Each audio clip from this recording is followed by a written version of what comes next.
Sa video na ito ay pag-uusapan po natin ang ilang mga hindi matatawarang katotohanan tungkol kay XRP na nagpapatunay kung bakit malakas pa rin ang kanyang presensya sa market hanggang ngayon.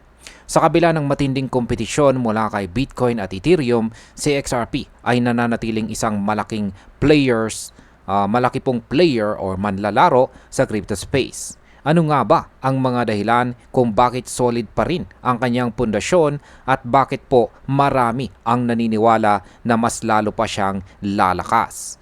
Kaya yan po ang siyang ating pag-uusapan sa video na ito. Pero bago po tayo magpatuloy ay pakibasa na lamang po muna ang disclaimer dito po sa ibaba ng ating screen. Ayan, ano po ang papel ni XRP sa cross-border payments? Matagal nang ginagamit si XRP sa remittances at saka international payments. Sabi nga ni XRPL Adam dito, matagal nang ginagamit si XRP sa mga cross-border payments at magpapatuloy pa rin ito sa mga darating na taon. Ang utility na ito ay nagbibigay po ng malinaw na pagkakaiba kay XRP kumpara sa maraming tokens na walang ganitong matibay na gamit. Ang possible market impact po dito ay dahil napatunayan na po ang kakayahan ni XRP sa global payments, mas madali para sa kanya na makakuha ng tiwala mula sa mga institution. Ang ganito pong track record ay nagbibigay ng lakas para manatiling mataas ang demand sa market. Ngayon ay paano naman po lumalawak ang gamit ni XRP? Hindi na lamang po limitado si XRP sa payment rails. Lumalawak na ang kanyang ecosystem sa decentralized finance or DeFi, NFTs, tokenization ng real-world assets, at maging sa equity markets. Maraming developers ang gumagamit po ng XRPL at may daan-daang hanggang libu-libong project na nakatayo sa ibabaw ng kanyang network. Kaya sa market impact, habang dumarami po ang use cases ng XRP, mas dumadami ang dahilan para magpatuloy ang adoption. Kapag dumami po ang project at user base, natural na tataas din ang demand sa kanyang token. Ngayon ay ano po ang papel ng stable coins tulad po ng RLUSD sa ecosystem ni XRP? Isa po sa pinakamalaking development sa XRPL ay ang pag-usbong ng RLUSD stablecoin. Ayon po kay XRPL Adam, mabilis na lumalapit si RLUSD sa $1 billion market cap at kabilang na sa top 100 tokens.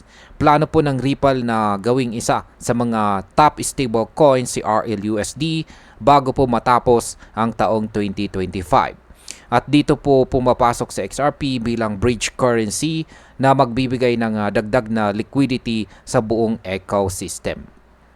Ang possible market impact po dito ay kung magtagumpay ang plano, mas lalaki po ang role ni XRP sa DeFi at saka liquidity market.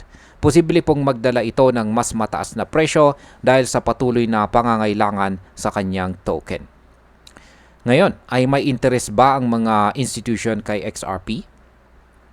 Ayon po kay XRPL Adam, may mga publicly traded companies na nagsisimula ng bumili ng XRP para ilagay sa kanilang balance sheet. Bukod pa rito, may mga nakabinbin na spot XRP ETF applications na hinihintay ang approval ng SEC. Bagamat hindi po sigurado ang approval, ipinapakita nito na dumarami na ang institutional demand para sa exposure hindi lang kay Bitcoin at Ethereum kundi pati kay XRP. Sa market impact, kapag nagkaroon ng approval para sa spot XRP ETF, maaari itong magbigay ng napakalaking bullish momentum. Kung mangyari po ito, dadagsa ang institutional money at posibleng magtulak ng matinding pagtaas ng presyo. Ano naman ang posisyon ng XRP sa market ngayon? Sa kabila po ng mga fluctuations sa market, si XRP ay nananatiling pangatlong pinakamalaking layer 1 crypto